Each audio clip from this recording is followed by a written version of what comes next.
Oremos ao Senhor. Bendito Deus, nós te agradecemos na noite em que o Senhor nos concede maravilhosa oportunidade de bendizer e exaltar o teu nome santo. Ajuda-nos por tua palavra, por tua justiça, de tal modo, Senhor, que o nosso coração deva se alegrar por todo o zelo e todo o cuidado que o Senhor tem nos prestado. Ajuda o teu povo, fazendo com que os nossos corações sejam integralmente e inteiramente voltados para ti. Socorre-nos, ó Deus, nos momentos de aflição, quando nós temos pecado contra ti e feito o que é mal perante os teus olhos.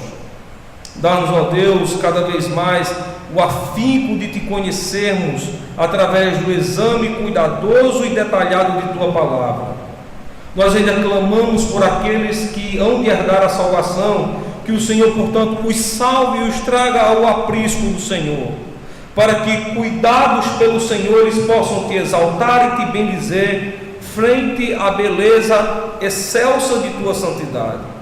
Assim nós oramos, Senhor, crentes que o Senhor ouviu as nossas petições, recebeu os nossos cânticos e agora nos dará da tua bendita palavra. É por Cristo Jesus que fazemos esta petição, agora e para sempre. Amém. Irmãos, nós podemos agora nos assentar.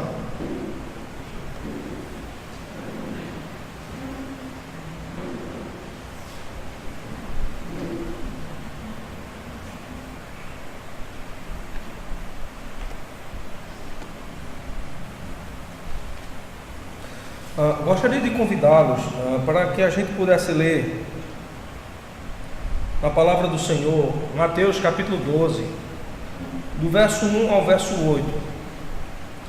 Como eu estou com a leitura um tanto diferente dos irmãos, o texto é o mesmo, só que a tradução do texto ela foi feita um pouco diferente. Então eu vou ler o texto para os irmãos e nas palavras que eu assim perceber que é diferente do texto que os irmãos têm em mãos, então eu vou fazer então a respectiva tradução. Veja que já no verso 1 vocês têm assim: o dia do sábado. Na minha Bíblia vai constar o dia do Shabat. Então a palavra sábado e Shabat aqui vão ser detalhadamente explicadas aos irmãos. Então o texto é Mateus capítulo 12, verso 1 ao verso 8. Nos diz assim a palavra do Senhor: naquele tempo, no dia do Shabat, Jesus saiu caminhando pelos campos de milho, e os seus discípulos, tendo fome, começaram a colher espigas de milho e a comer. Os fariseus, vendo isto, disseram-lhe: eis que os teus discípulos fazem o que não é lícito fazer no dia de Shabat. Ele, porém, lhes disse: não tens lido o que fez Davi, quando ele teve fome e os que estavam com ele, como ele entrou na casa de Deus e comeu os pães da proposição, que não lhe era lícito comer, nem aos que com ele estavam, mas só aos sacerdotes? Ou não tens lido na lei que nos dias do Shabat os sacerdotes no templo profanam o Shabat e são inocentes? Pois eu vos digo que neste lugar está um que é maior do que o templo.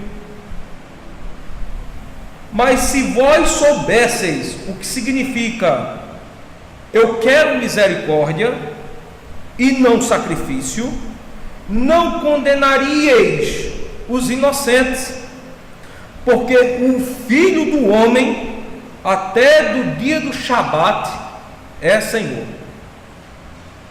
Então você deve ter percebido aí, eu como conheço o texto que está na Bíblia, que comumente nós usamos aqui na igreja, eu sei que no verso 1 tem uma diferença aí, é dia do Shabat. Uma outra diferença que nós temos aí é quando você chega no verso de número 7, e no verso de número 7 diz assim, na Bíblia que eu estou lendo: Eu quero misericórdia. Na Bíblia de vocês tem assim: misericórdia quero, né? Então, apenas uma mudança na fraseologia. Mas no restante, irmãos, o texto ele é basicamente o mesmo. Por que eu escolhi esse texto aqui? É simplesmente por causa da palavra Shabat. A ênfase da pregação hoje à noite vai ser sobre a guarda do dia do Senhor. E nós vamos aprender algumas coisas aqui acerca de acusação, como nos defendermos da acusação que é feita a nós, e sobre quem é o Senhor de todas as coisas e quem é, portanto, o dono do dia do Senhor, do dia do Shabat. Então deixa eu explicar para você, antes de ir para o texto, nessa introdução, deixa eu explicar para você algo. A palavra Shabat, ela é muito mal traduzida pela palavra sábado. Apesar de na nossa Bíblia você ler a palavra sábado, essa não seria uma interpretação perfeita dessa palavra. A palavra Shabat, ela significa literalmente o dia do Senhor. Se a gente fosse traduzir ao pé da letra, significaria isso: o dia do Senhor, que traz consigo 3 grandes notícias. A primeira notícia é separação. O dia do Senhor é um dia separado. Separado porque ele é diferente dos demais dias.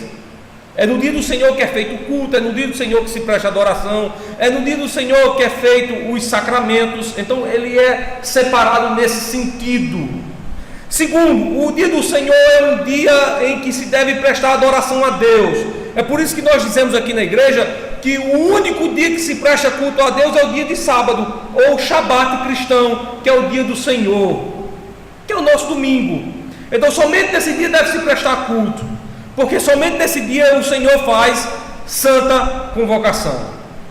Então quando você escuta aí dizendo o seguinte: vamos fazer um culto num dia da semana, numa terça, numa quarta, numa quinta, veja, isso é um erro gravíssimo à luz da palavra de Deus, porque nós só temos convocação para fazer culto no dia do Senhor. Os demais dias nós podemos fazer reuniões espirituais, onde a palavra de Deus é ensinada ou pregada, e pregada de forma expositiva, onde há cânticos e não somente salmos. Então veja, o dia do Senhor ele é um dia especial, porque é nesse dia que nós exclusivamente cantamos salmos, é nesse dia que nós exclusivamente prestamos culto ao Senhor, exclusivamente oferecemos adoração coletiva a Deus. Adoração coletiva. Em todos os outros dias nós fazemos adoração, uma adoração até mesmo individual, mas nesse dia nós fazemos uma adoração coletiva.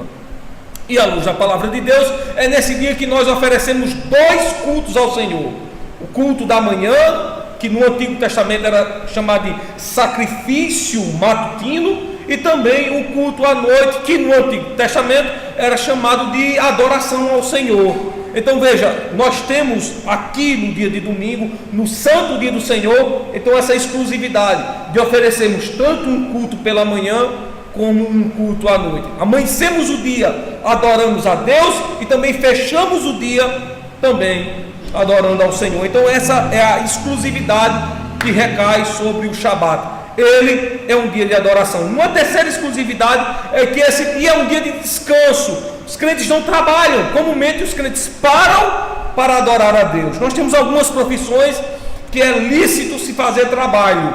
Por exemplo, você tem o bombeiro, o oficial militar, no nosso caso, o soldado, né? Você tem um médico que pode ser chamado para atender em uma ocasião específica, os profissionais da área de saúde. Então esses profissionais, eles trabalham nesse dia, porque o trabalho deles é oferecer segurança e prestar o bem. Então, à luz da lei do Senhor, esses profissionais são livres para exercerem as suas profissões. Então, oferecer segurança e também oferecer a saúde, a prática do bem aqui. Então é algo muito lícito. Então 3 coisas fazem com que o nosso Shabat ele seja exclusivo. A primeira delas é porque nós adoramos a Deus. Segundo, é porque esse dia é um dia separado de todos os demais. E terceiro, é porque esse dia é um dia de descanso.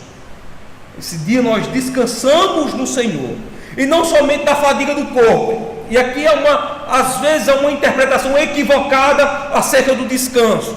Muitas pessoas pensam que somente é descansar, deitar numa cama ou numa rede e parar de fazer as atividades. O descanso que o Shabat evoca não somente é este, mas o descanso que o Shabat evoca é parar as atividades, mas dedicar-se exclusivamente ao exame e ao estudo da palavra de Deus.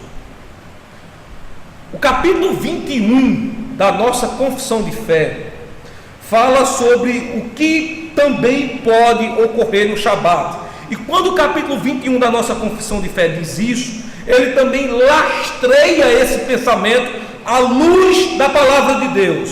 Eu gostaria apenas de ler para os irmãos aqui o que nos fala o capítulo 21 da confissão de fé de Westminster, que nos diz o que é que nós ainda podemos fazer no dia do Senhor ou no dia de sábado. Veja só, capítulo 21 da confissão de fé nos traz a seguinte notícia.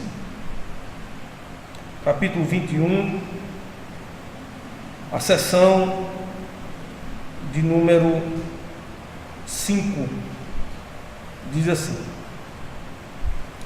a leitura das Escrituras com temor divino, faz isso apoiado em Atos capítulo 15, verso 21, em Apocalipse capítulo 1, verso 3. A sã pregação da palavra de Deus e a consciente atenção a ela, ou seja, a forma de nós descansarmos é ouvindo a pregação da palavra do Senhor e conscientemente atendendo aos seus requisitos, com inteligência, fé e reverência. Eu não sei se vocês sabem, no culto é exigido silêncio total. Não se faz alarde no culto, não se faz zoada no culto, porque Deus está falando à congregação, Deus está falando à igreja. E veja, o profeta Isaías diz: quando Deus fala, a terra treme. A palavra tremer é emudecer. Então os crentes, ouvindo Deus falar, silenciam-se, porque quando o Senhor fala, nós ouvimos com atenção a sua palavra, e isso nós chamamos de reverência. O que fazemos mais? Cantamos salmos com graças no coração, bem como prestamos a devida administração e digna recepção dos sacramentos instituídos por Cristo, tanto o batismo como a ceia do Senhor. E esses, portanto, são partes do nosso culto divino. Então, a forma como nós descansamos é atendendo à pregação das Escrituras com reverência, inteligência, fé e temor ao Senhor, cantando salmos ao Senhor e nos alegrando através dessa pregação da palavra de Deus, bem como recebendo com alegria os sacramentos que são feitos aqui na casa do Senhor. A confissão de fé nos diz como esse sábado deve ser guardado, como esse dia santo ele deve ser prestado a Deus. Olha só, escutem bem. Este Shabat, ou este dia do Senhor, é santificado ao Senhor quando os homens, tendo devidamente preparado seus corações e de antemão ordenado seus negócios ordinários, resolvido todos eles, não só guardam durante todo o dia um santo descanso das suas próprias obras, palavras e pensamentos a respeito dos seus empregos seculares e de suas recreações. Veja, no dia do Senhor eu sou tanto proibido de exercer algum outro trabalho, bem como eu sou proibido de recreações. Os crentes não fazem nada mais do que prestar culto e descanso a Deus. Muitas pessoas dizem assim: não, mas eu posso ir à praia, eu posso ir ao rio, eu posso... Veja, é explicitamente proibido à luz da palavra do Senhor. E ele continua dando a seguinte notícia: mas também ocupam todo o tempo em exercícios públicos e particulares de culto e nos deveres de necessidade, e misericórdia. Quais deveres são esses de necessidade e misericórdia? A confissão de fé nos diz que visita aos enfermos e atendimento aos necessitados, bem como uma pública pregação da palavra do Senhor.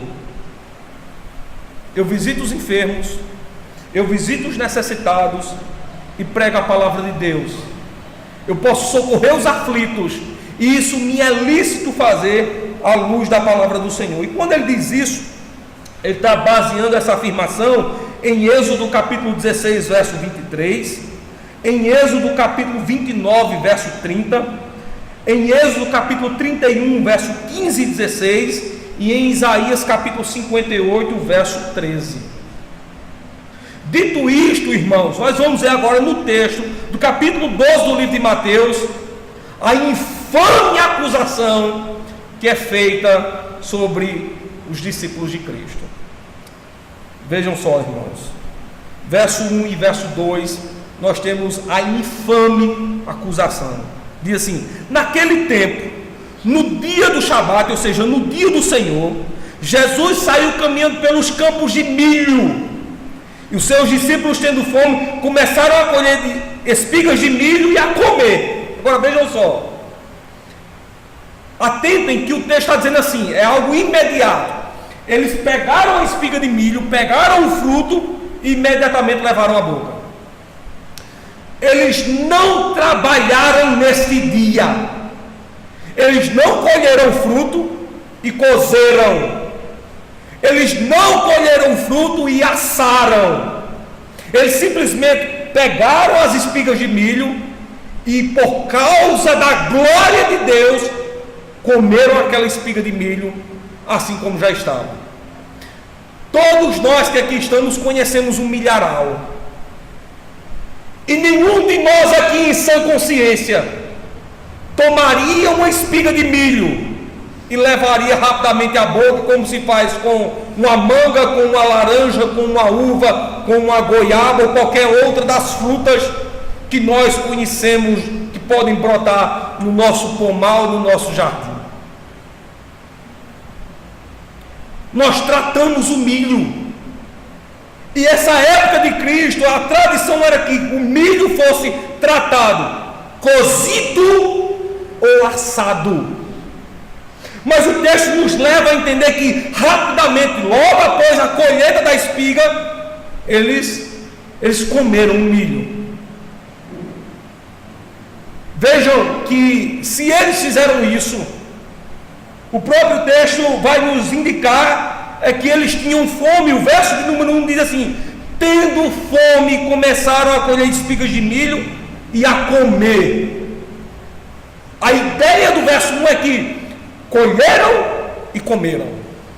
Eles não colheram, prepararam e comeram, porque o preparo deveria ser feito antes do dia do Senhor. Mas para não desonrarem ao nome de Deus, eles colheram e comeram. E nós temos um motivo nobre no próprio texto. O verso 1 diz que o motivo nobre é que eles tinham fome. Esse era o motivo nobre. Mas vejam que por causa disto, os fariseus logo teceram uma acusação. Irmãos, vejam, nós estamos falando de crentes que fizeram algo lícito, mas que não era comum naqueles dias. É como se nós hoje fizéssemos algo lícito, permitido pela lei, mas que não seja comum em nossos dias. O que é que acontece rapidamente?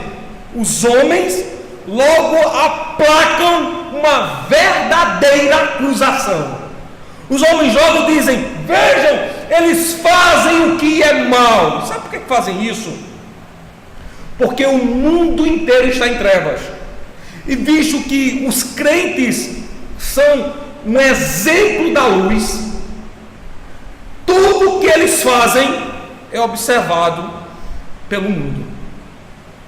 Irmãos, se você colocar o seu pé um pouco à esquerda ou um pouco à direita, nesse caso aqui é a sua direita, um pouco à sua direita, um pouco à sua esquerda, você vai ver claramente o dedo em riste dos homens dizendo assim: errou.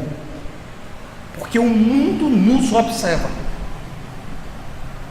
O mais importante de tudo isso é que aquilo que devemos fazer tanto na luz, para que a acusação que venha sobre nós possa ser precipitada e obviamente nós possamos ter uma excepcional defesa da parte do Senhor. Deixa eu lhe dizer algo. Quando nós erramos, nós trazemos Deus como nosso juiz. 1 Coríntios capítulo 5, verso de número 10, aliás, 2 Coríntios capítulo 5, verso de número 10 nos diz sobre isso. Mas quando nós fazemos o que é lícito e por causa do lícito nós somos acusados, nós evocamos Deus como nosso advogado. E a melhor coisa é ter Deus como nosso advogado, do que obviamente tê-lo como nosso juiz. João diz assim: filhinhos, não pequeis, mas se pecarem, vocês têm um advogado para junto do Pai. Cristo Jesus, portanto, é o nosso exímio advogado. Observem ainda o verso de número 2, que a acusação que os fariseus fazem aos discípulos de Cristo é que eles fizeram isso justamente no dia do Senhor. Olha só, os fariseus vendo isto, disseram-lhe: eis que os teus discípulos fazem o que não é lícito fazer no dia do Shabat, ou seja, no dia do Senhor. A pergunta é: com que autoridade os fariseus faziam essa acusação? Será que os fariseus tinham algum dispositivo, alguma lei bíblica que podia estimular a eles fazer este tipo de acusação? Deixa eu lhes dizer, a verdade é que eles não tinham nenhuma lei do Senhor que fizesse com que eles acusassem os discípulos de Cristo disto. O primeiro é que eles não trabalharam no dia do Senhor. Êxodo capítulo 20 e o verso de número 10 proíbe o trabalho no dia do Senhor. Mas observem que no verso de número 1 eles não trabalharam no dia do Senhor. Eles não exerceram nenhuma atividade pela qual eles pudessem ser acusados. Segunda coisa, irmãos, o que eles fizeram por bem. E é nisso que estará fundamentado a doutrina da exposição de Cristo. Ele vai defender os seus discípulos, dizendo que eles fizeram bem. Eles não fizeram de mal. Veja só o versículo de número 3, 4, 5 e 6. Olhem só como Cristo defende os seus. E aqui eu digo, a melhor coisa do mundo é ter Cristo como nosso advogado e não ter Deus como nosso juiz. Cristo deve ser o nosso advogado, aquele que defende aqueles que andam na luz, que andam na verdade, cujos passos são medidos pela Escritura Sagrada. Veja o verso de número 3, a defesa que Cristo faz deles. Diz assim: ele porém lhes disse: não tendes lido o que fez Davi, quando ele teve fome e os que estavam com ele, como ele entrou na casa de Deus e comeu os pães da proposição, que não lhe era lícito comer, nem aos que com ele estavam, mas só aos sacerdotes. O que é que Cristo está dizendo? Vocês não viram quando Davi voltou da guerra, juntamente com os seus soldados, que não tendo o que comer, entraram no templo, foram lá na mesa, tomaram os pães da proposição, aliás, no templo não, na tenda, tomaram os pães da proposição e comeram. O que é que Cristo está justificando aqui? Davi teve fome, e para não trabalhar no dia do Senhor, comeu os pães que estavam sobre a mesa, os pães da proposição, que só era lícito comer aos sacerdotes. Segunda defesa de Cristo. E aqui está estarrecedor como ele tinha domínio das Escrituras, irmãos. E como os crentes devem conhecer as Escrituras para viverem na luz e somente na luz andarem. Olha o que é que diz agora o verso de número 5 e 6. Perfeita defesa de Cristo. Ele diz assim: ou não tendes lido na lei que nos dias do Shabat, nos dias do Senhor, os sacerdotes no templo profanam o Shabat e são chamados de inocentes, ou trabalham no Shabat, no dia do Senhor, e são chamados de inocentes. Como é que os sacerdotes trabalham no dia do Senhor e são chamados de inocentes? O que é que os sacerdotes fazem? O sacrifício, e levam o povo a adorar a Deus. Um trabalho lícito que é feito no dia do Senhor. Sacrifícios são feitos ao Senhor. Os sacerdotes adoram a Deus. E não somente adoram a Deus, levam todo o povo a adorarem ao Senhor. Então veja, o que é lícito fazer, portanto, nesse dia, irmãos?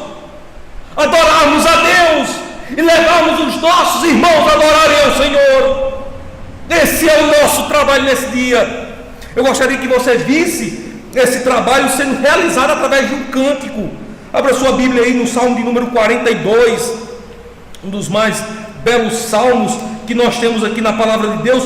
Veja como o sacerdote, o levita trabalha, ao passo que no dia do Senhor ele adora a Deus. Veja o verso de número 4, diz assim: quando eu me lembro destas coisas, derramo minha alma em mim, pois eu havia ido com a multidão, eu fui com eles à casa de Deus, com voz de alegria e louvor, com a multidão que guardava o dia santo, o dia do Senhor. Veja, o sacerdote, o levita, que é salmista, pega a multidão, conduz a multidão ao templo. Eles estão encaminhando, mas estão adorando a Deus. Ele está adorando a Deus e levando o povo em alegria a adorar ao Senhor. Veja só, irmãos, que trabalho é lícito fazermos nesse dia? Todo trabalho que reflita glória e adoração a Deus é o trabalho que nós devemos fazer nesse dia. E essa é a defesa que Cristo faz dos discípulos, dos apóstolos. Dizer assim: vocês não leram que Davi teve fome e para não trabalhar comeu dos pães da mesa? Vocês não leem na lei do Senhor que os sacerdotes trabalham no dia de sábado e são tidos como inocentes? Qual é o trabalho do sacerdote? Levar o povo para adorar, fazer sacrifícios, prestar culto ao Senhor, pregar a palavra de Deus, mostrar e revelar a bondade do Senhor. E às vezes, irmãos, nós não fazemos isso. Pelo contrário, fugimos a essa atividade, fugimos a esta responsabilidade, porque desconsideramos esse dia. Aí nós fazemos um monte de atividade. O que não fazemos na semana, fazemos justamente no dia do Senhor. Algo que a palavra de Deus explicitamente nos proíbe. Isso, portanto, é pecado. E um pecado que é cometido ante a face do Senhor. Desonramos a Deus quando prestamos a Ele um culto ingrato. Vemos para o culto como se nós não aqui estivéssemos. Vemos para o culto e não atendemos à necessidade de honrarmos a Deus, ouvindo atentamente a sua palavra. Irmãos, isso é uma denúncia contra nós. Lembre-se que Cristo parte na defesa dos discípulos, porque o que os discípulos fizeram foi completamente ilícito. Mas Cristo nunca partirá na nossa defesa se aquilo que fizermos estiver completamente embasado no erro. Não espere Cristo como seu advogado. Se em pleno dia do Senhor você desonra a Deus. Não espere nunca Cristo como seu advogado. Se em pleno dia do Senhor você não o honra. Não espere Cristo como seu advogado. Se em pleno dia do Senhor você não o escuta.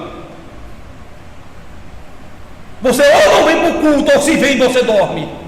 Não espere Cristo como seu advogado. Antes espere Deus como seu juiz. Antes espere Deus como seu juiz. Nós temos essa exigência à luz da palavra de Deus.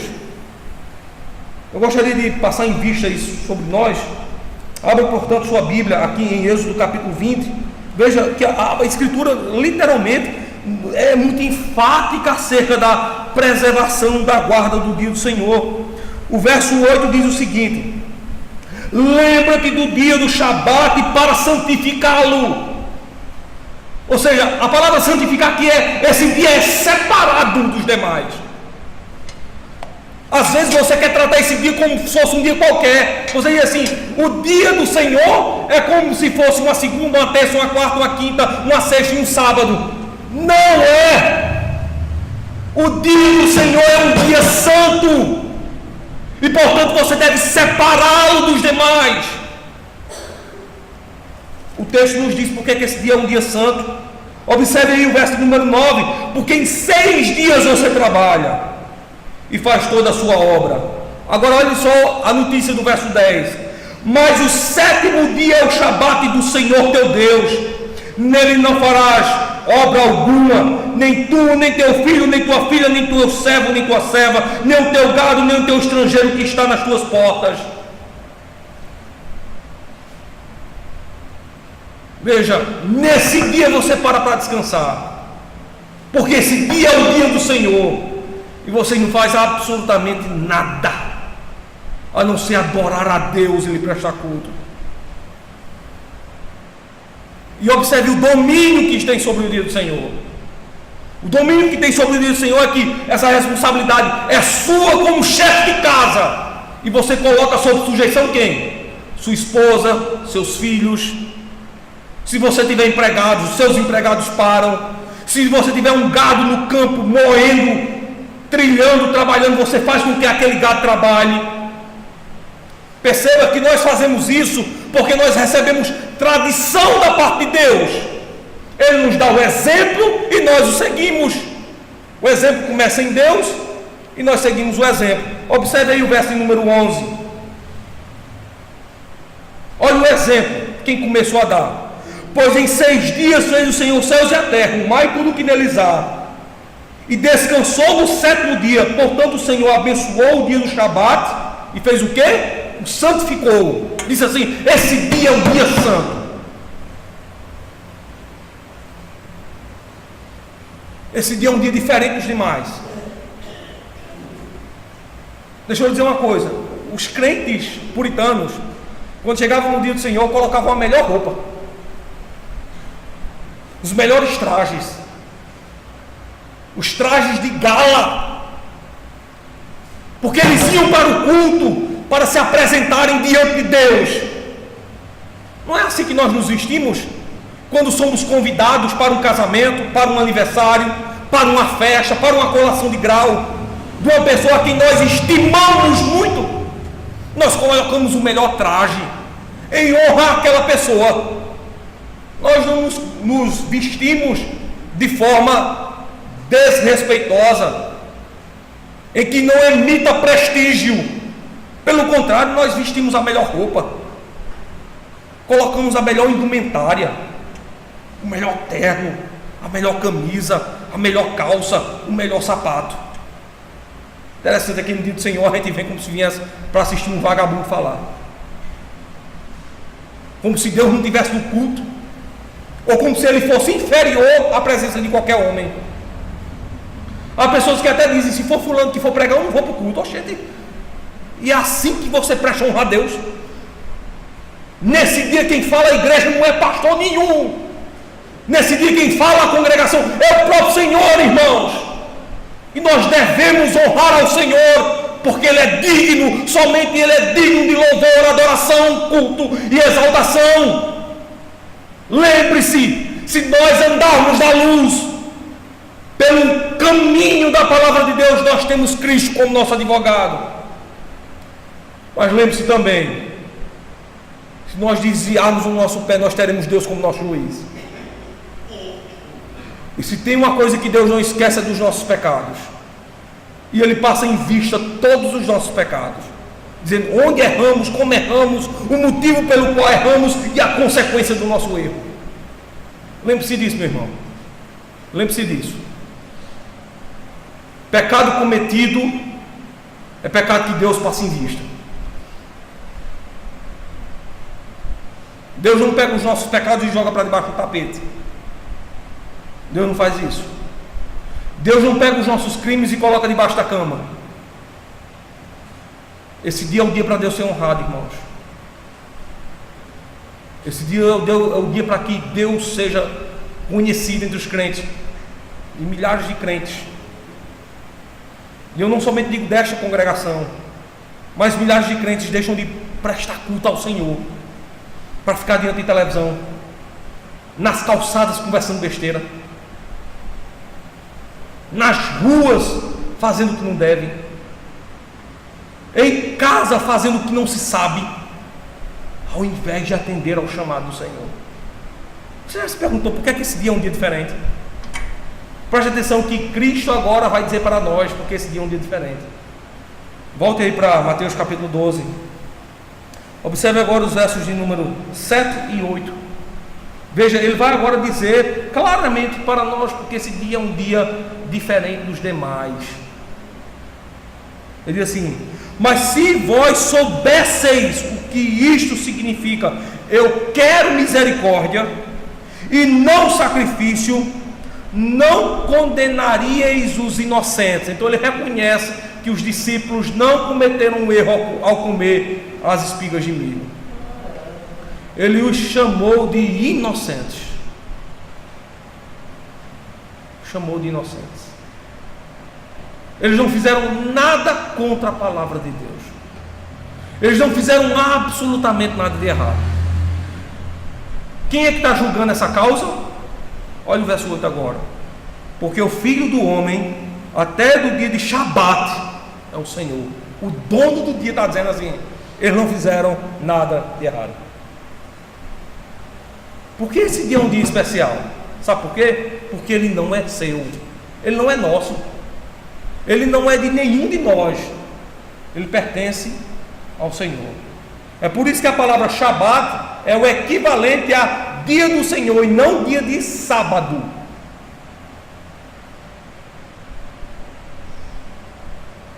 Os nossos doutrinadores, quando compilaram o capítulo 21 da Confissão de Fé de Westminster, eles fizeram questão de não chamar o dia de sábado, mas chamar o dia de Shabat, que significa o dia do Senhor, que é o nosso domingo. Porque algo mais assombroso e maravilhoso aconteceu nesse dia, irmãos. O homem que havia sido morto há 3 dias, colocado no madeiro, retirado e sepultado, desceu a cova, ressuscitou. Aconteceu algo assombroso. Cristo ascendeu dentre os mortos. Então esse dia é um dia diferente dos demais, porque nesse dia nós celebramos não a morte, mas a ressurreição de Cristo. A mais impactante doutrina do cristianismo, irmãos, a doutrina da ressurreição. Então veja o prejuízo espiritual que você corre quando você deixa de guardar esse maravilhoso dia para fazer alguma outra atividade que não seja a atividade do dia do Senhor. Quando você vem para o culto para dormir e desonrar a Deus, quando você fica em casa como um vagabundo, sem ter do que adorar ao Senhor, sem achar motivo no seu coração de lhe prestar culto, o quanto você é irresponsável por não estar na igreja oferecendo ao Senhor o que é mais bendito, adoração somente a Ele. Veja o prejuízo espiritual que você está trazendo para a sua vida. E veja o erro em que você está adentrando. Dizendo assim: Senhor, julga-me, ao invés de dizer assim: Senhor, defende-me. O clamor do crente deveria ser esse: Senhor, defende-me, Senhor. Mas você está clamando de forma diferente quando viola o santo dia. Você está dizendo assim: Senhor, julga-me. Vai julgar. Pode ter certeza que Deus vai lhe julgar. A desonra do dia do Senhor não será deixada impune. Todos aqueles que na antiga aliança violaram esse dia morreram. Todos aqueles que na nova aliança violam esse dia morrem. Violar o dia do Senhor, irmãos, é algo terrível que nós não deveríamos fazer. Onde eu vou pregar aqui na igreja, eu já falei certa vez que quando Adão e Eva pecaram, eles foram retirados da presença do Senhor, e um dos motivos é porque naquele dia era o dia do Senhor, para que eles não pudessem entrar no descanso. Aí Deus os retirou de sua presença. O impacto desse dia, os benefícios que você perde de estudar a palavra de Deus, de aprender diretamente do Senhor, são gravíssimos. São gravíssimos. Quão mal você tem feito para a sua vida. E na maioria das vezes, irmãos, nós temos violado tanto o dia do Senhor, que o Senhor tem de fato nos abandonado. E o símbolo desse abandono é que o pecado cauterizou tanto a nossa alma, tanto a nossa vida, que nós nem mais nos tocamos sobre o que estamos fazendo nesse dia. Pecamos na maior cara de pau, erramos sem um menor cuidado, erramos de forma evidente, de forma clara, deixamos às claras o nosso pecado, o nosso erro. É um símbolo de que Deus mesmo já nos abandonou, dizendo assim: veja só, o pecado cauterizou tanto a mente, que tanto faz reclamar ou não. Está tão entranhado o pecado, está tão entranhado o erro, que a pessoa erra e ela não sente gravidade nenhuma. Ela prega no seu coração e diz assim: afinal de contas, quem está dizendo isso é o pastor, não é Deus que está falando comigo. Ora, se o que está sendo exposto é a palavra de Deus, obviamente você deve saber que é Deus que está falando no culto, uma vez que é Cristo que se encontra no meio da congregação. Ou você crê nisso, ou você não vai ser atestado como crente ou como irmão. Então saiba, meu amado, você que se encontra nesta noite, que você está debaixo de uma responsabilidade gigantesca, enorme, para com a guarda desse santo dia. 2 clamores você faz: ou você pede para Cristo lhe defender, e Ele defende, ou você pede para Deus lhe julgar, e tem certeza que Ele lhe julga, e sendo Ele reto juiz, Ele vai lhe dar uma sentença bem apropriada. Tome cuidado com a sentença que Ele vai lhe dar. Escape, meu irmão, de você apresentar-se a Ele na condição de réu. Fuja, meu irmão, dessa terrível consequência. Só para vocês terem, para vermos o apreço que Deus tem pelo seu povo, sobre uma defesa indubitável que Ele nos faz. Abra sua Bíblia em Mateus capítulo número 10. Observe a defesa que Cristo faz dos crentes.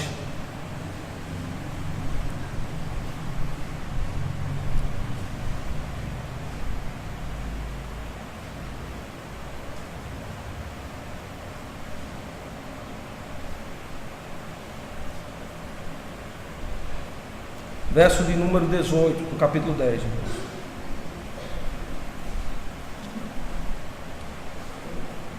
Veja só, Cristo dizendo sobre os crentes que recebem perseguição. E em seguida ele mostra como ele os defende. Veja só, verso 18: e sereis levados à presença dos governadores e dos reis, por causa de mim, como testemunho contra eles e os gentios. Verso 19: mas quando vos entregarem, não cuideis de como ou que haveis de falar, pois naquela hora vos será dado o que haveis de dizer. Verso 20: porque não sois vós que falais, mas é o Espírito de vosso Pai que fala em vós. Percebam que quando os crentes recebem perseguição, quando os crentes são acusados perante as autoridades, Cristo surge através do Espírito como aquele que nos defende. Ele diz assim: não cuideis com o que haveis de falar, pois naquela hora o Espírito de vosso Pai falará por vós. O que significa dizer isso? Que o próprio Deus dará as palavras certas, adequadas, precisas para a nossa defesa, para a sua glória, para nosso livramento, para nosso bem. Cristo surge como aquele que defende o seu povo inocente. Então o apelo que fazemos aos irmãos é que devamos saber que nós, como crentes, primeiro, verso 1 e verso 2, devemos sempre andar na luz. Verso 3 a verso 6, quando andamos na luz, temos Cristo como nosso advogado. Verso 7 e verso 8, andamos na luz porque Ele é o nosso dono, Ele é o dono do dia do Senhor. Honremos a Deus pela guarda do seu santo dia, para que Cristo seja o nosso excelente e excelso advogado. Deus abençoe o seu povo. Amém.